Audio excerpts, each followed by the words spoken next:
Chapter 16. The Plot of Misk. I took my eyes from the young priest king and looked up at Misk. I could see the disc-like eyes in that golden head above me, and see the flicker of the blue torch on their myriad of surfaces. "I must tell you, Misk," I said slowly. "I came to the Sadar to slay the priest kings, to take vengeance for the destruction of my city and of its people. I thought it only fair to let Misk know that I was no ally of his, that he should learn of my hatred for the priest kings and my determination to punish them to the extent that it lay within my abilities for the evil which they had done." "No," said Misk, "you have come to the Sadar to save the race of priest kings." I looked at him quite dumbfounded. "It is for that purpose that you were brought here," spoke Misk. "I came of my own free will," I cried, "because my city was destroyed." "That is why your city was destroyed," said Misk, "that you would come to the Sadar." I turned away. Tears burned in my eyes. My body trembled. I turned in rage upon the tall, gentle creature who stood unmoving behind that strange table and that still form of the young priest king. "If I had my sword," I said, pointing to the young priest king, "I would kill it." "No, you would not," said Misk, "and that is why you and not another were chosen to come to the Sadar." I rushed to the figure upon the table, the torch held, as though to strike down upon it. But I could not. "You will not hurt it, because it is innocent," said Misk. "We know that." "How could you know that?" "Because you are of the Kabbats, and we know them. For more than 400 years we have known them. Since your birth we have watched you." "You killed my father," I cried. "No," said Misk.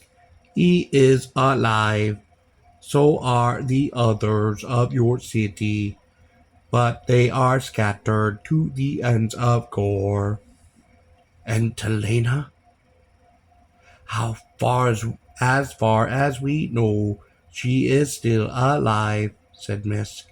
"But we cannot scan her, or for others of Koroba, without raising suspicion that we are solicitous for you, or are bargaining with you."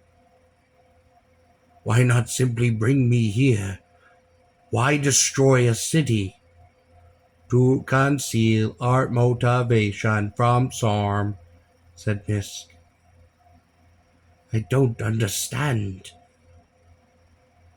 "Occasionally on Gor, we destroy a city, selecting it by means of a random selection device. This teaches the lower orders the might of priest kings and encourages them to keep our laws." "What has the city done no wrong?" I asked. "So much the better," said Misk. "The men below the mountain are then confused and fear us even more." "But the members of the caste of initiates we have found will produce an explanation of why the city is destroyed. They invent one, and if it seems plausible, they soon believe it." For example, we allowed them to suppose that it was through some fault of yours.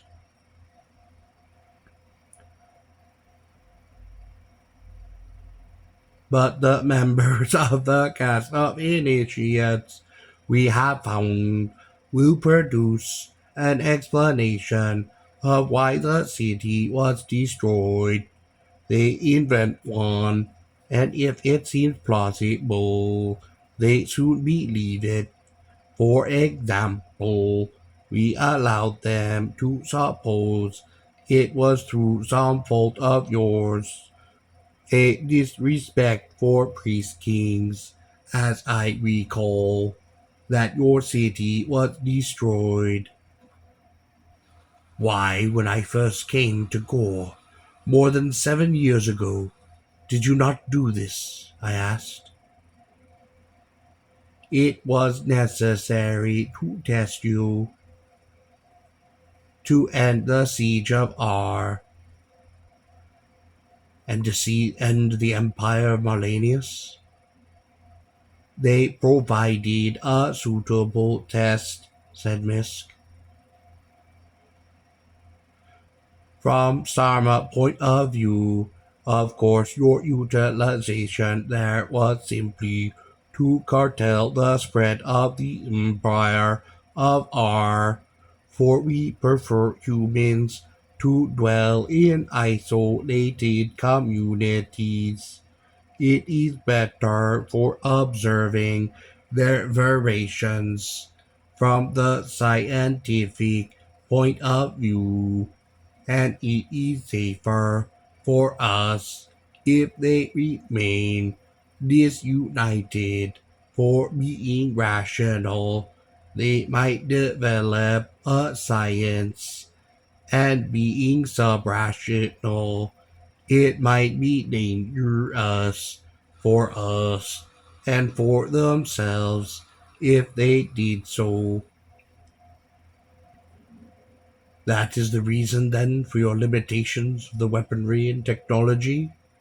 Of course, said Misk, but we have allowed them to develop in many areas, as in medicine, for example, where something approximating the stabilization serums has been independently developed.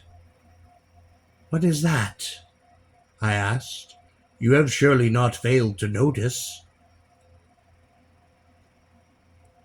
You have surely not failed to notice, said Misk, that though you came to the counter Earth more than 7 years ago, you have undergone no significant physical alteration in that time. We have noticed, I said, and I have wondered on this. Of course, said Misk. Their serums were not as effective as ours, and sometimes do not function, and sometimes the effect wears off after only a few hundred years. That was. This is kind of you, I said. Perhaps, said Misk. Where is dispute on the matter? He peered intently down at me. On the whole, he said, the priest kings do not interfere with the affairs of men. We leave them free to love and slay one another, which seems to be what they enjoy doing most. But the voyages of acquisition, I said. We keep in touch with the earth, said Misk, though it might in time become a threat to us. Then we would have to limit it, or destroy it, or leave the solar system. Which will you do? I asked.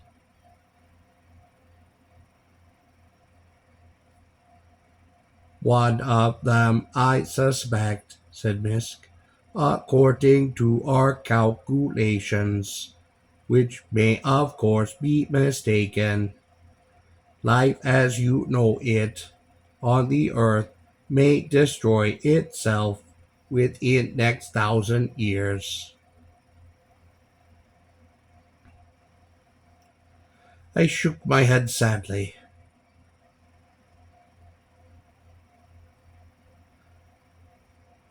Then Miss went on. They are sub-rational, considering what would happen if we allowed him free technological development on our world. I nodded.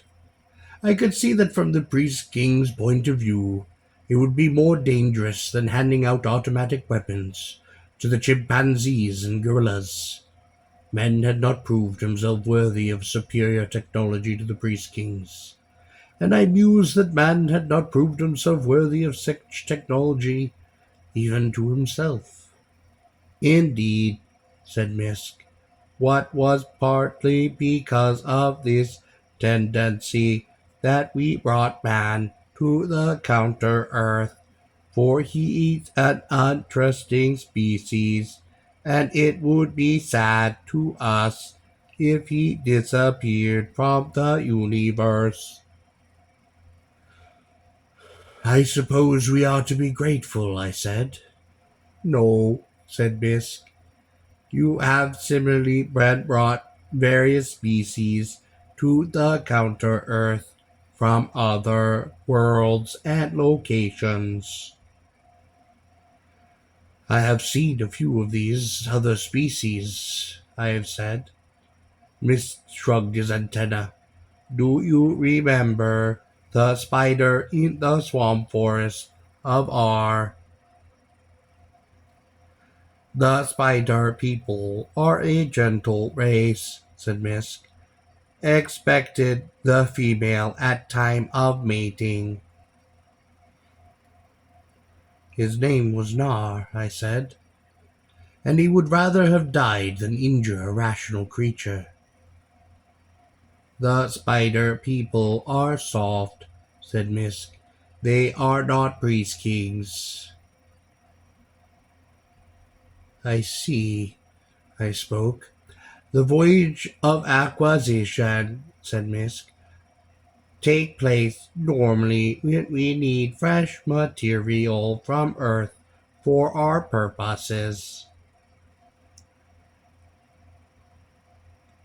I was the object of one such voyage. Obviously, said Misk, but it is said that below the mountains that priest kings know all that occurs on Gor. Nonsense, said Misk. But perhaps I shall show you the scanning room some day. We have 400 priest kings who operate the scanners. We are accordingly well informed. For example, if there is a violation of our weapon laws, we usually sooner or later discover it, and after determining the coordinates, put to infect the flame death mechanism. I'd once seen a man die the flame death, the high initiate of R, on the roof of R's cylinder of justice, and I shivered involuntarily. Yes, I said simply, sometime I would like to see the scanning room. But much of our knowledge come from our implants, said Misk. We implant humans with a control web and transmitting device. The lenses of their eyes are altered in such a way that what they see is registered by means of transducers on sense screens in the scanning room. We can also speak and act by means of them. when the control web is activated in the Sadar. The eyes look distant? I asked. Sometimes not, said Miss. Sometimes yes. Was the creature pop so implemented? I asked, remembering his eyes. Yes, said Miss, as was the man from R, whom you met on the road long ago near Koroba. He threw off the control web, I said, and spoke as he wished. Perhaps the webbing was faulty, said Misk. But if it was not, I asked. That he was most remarkable, said Misk. Most remarkable. You spoke of knowing the Cabots for 400 years, I said. Yes, and your father, who is a brave and noble man, has served us upon occasion, though he dealt only unknowingly with implanted ones. He first came to Gor more than 600 years ago. Impossible, I cried. Not with the stabilization serums. I was shaking by this information, and I was sweating. The torch seemed to tremble in my hand. I have been working against Sar and the others for millennia, said Misk. At last, more than 300 years ago, I managed to obtain the egg from which this male emerged. Misk looked down at the young priest king upon the stone tablet. I then, by means of implanted agent, unconscious of the message being read to him, instructed your father to write the letter which you found in the mountains of your native world. My head was spinning. But I was not even born then, I exclaimed. Your father was instructed to call you Tarl, and lest he might speak to you of the counter-earth or attempt to dissuade you from your purpose, he was returned to Gor before you were of an age to understand. I thought he deserted my mother, I said. She knew, said Misk, for though she was a woman of earth, she had been to Gor. Never did she speak to me of these things, I said. Matthew Cabot, on Gor, said Misk, was a hostage for her silence. My mother died when I was very young. Yes, said Misk, because of a petty bacillus in your contaminated atmosphere, a victim to the inadequacies of your infantile bacteriology. I was silent. My eyes smarted, I suppose, from some heat or fume of the mule torch. It was difficult to foresee, said Misk. I am truly sorry.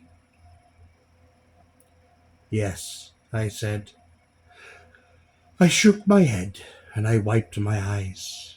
I still held the memory of that lonely, beautiful woman whom I had known so briefly in my childhood, who in those short years had so loved me. Inwardly, I cursed the mule torch that had brought tears, tears to the eyes of a warrior of Koroba. Why did she not remain on Gor? I asked. It frightened her, said Misk, and your father asked that she be allowed to return to Earth. For loving her, he wished her to be happy, and also perhaps he wanted you to know something of his old world. But I found the letter in the mountains, where I had made camp by accident.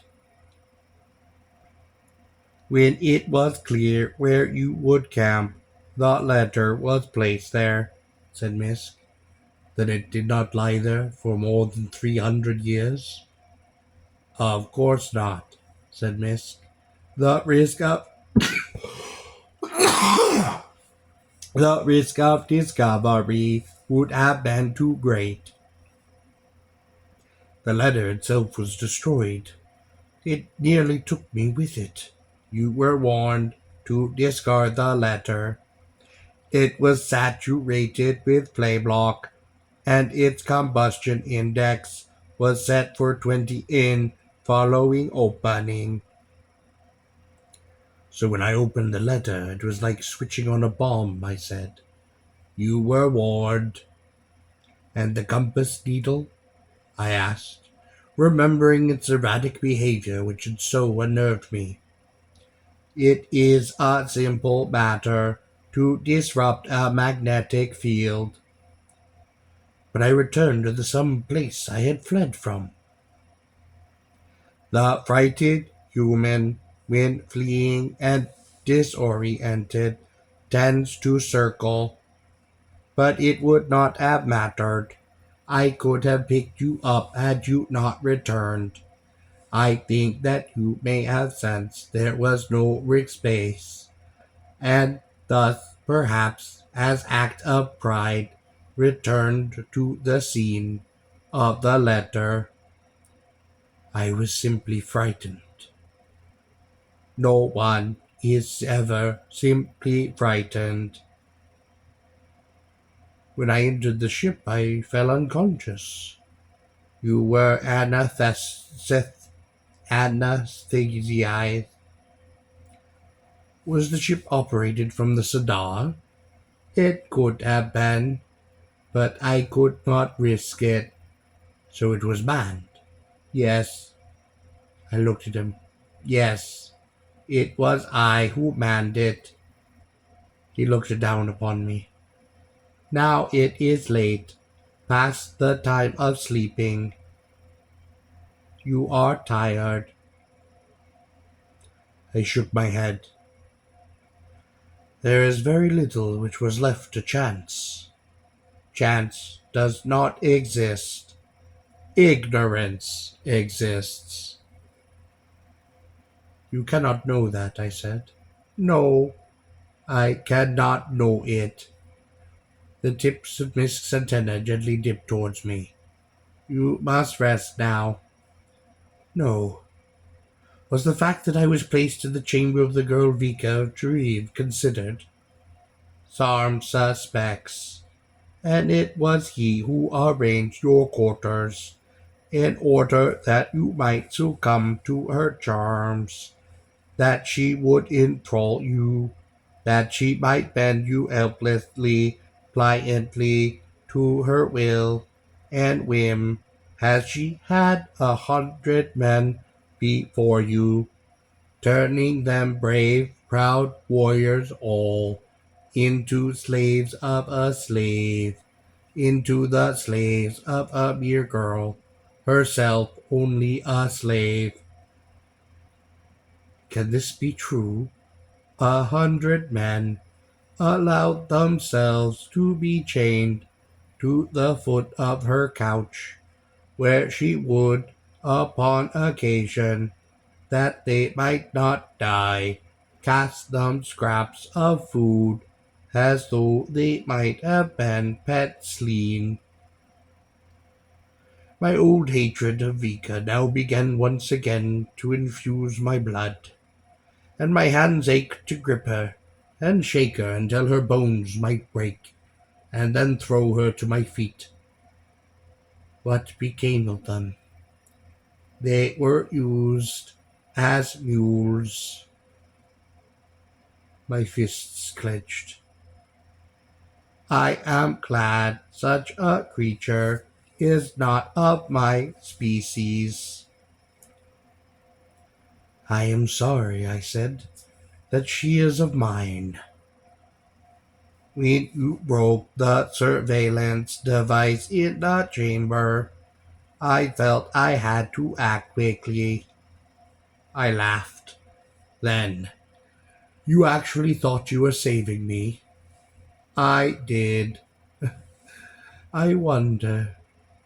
At any rate, it is not a risk we care to take. You spoke of we? Yes. Who is the other? The greatest in the nest. The mother. Of course. Misk then touched me lightly upon the shoulder with his antenna. Come now, let us return to the chamber above. Why was I returned to Earth after the siege of Ar? To fill you with hatred for priest kings. Thus you would be more willing to come to Sadar to find us. Why 7 years? I asked. They had been long, cruel, and lonely years. We were waiting, said Miss. For what? I demanded. For there to be a female egg. Is there now such an egg? Yes. I do not know where it is. Then who does know? The mother. What do I have to do with all this? You are not of the nest, and thus you can do what is necessary. What is necessary? I asked. Sarm must die. I have no wish to kill Sarm, I said. Very well, said Misk.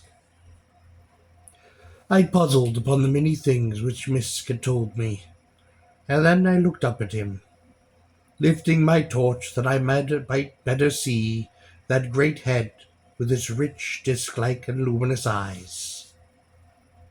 Why is this one egg so important? You have the stabilization serums. Surely there will be many eggs, and others will be female. It is the last egg, said Misk. Why is that? I demanded. The mother was hatched and flew her nuptial flight long before the discovery of the stabilization serums, said Misk. We have managed to retard her aging considerably, but eon by eon it has been apparent that our efforts have been less and less. Now there are no more eggs. I do not understand, I said. The mother is dying, said Misk. I was silent, and Misk did not speak, and the only noise in that panelled metallic laboratory, that was the cradle of a priest king, was the soft crackle of the blue torch I held. Yes, it is the end of the nest. I shook my head. This is no business of mine, I said. That is true, said Misk. We faced one another for a long moment. Well, are you not going to threaten me? No. Are you not going to hunt down my father or my free companion and kill them if I do not serve you? No. Why not? Are you not a priest king? Because I am a priest king, said Misk. I was thunderstruck. All priest kings are not as Sarm, said Misk. He looked down upon me. Come, it is late. You are tired. Let us retire to the chamber above. Misk then moved and left the room. and I, bearing the mule torch, followed him.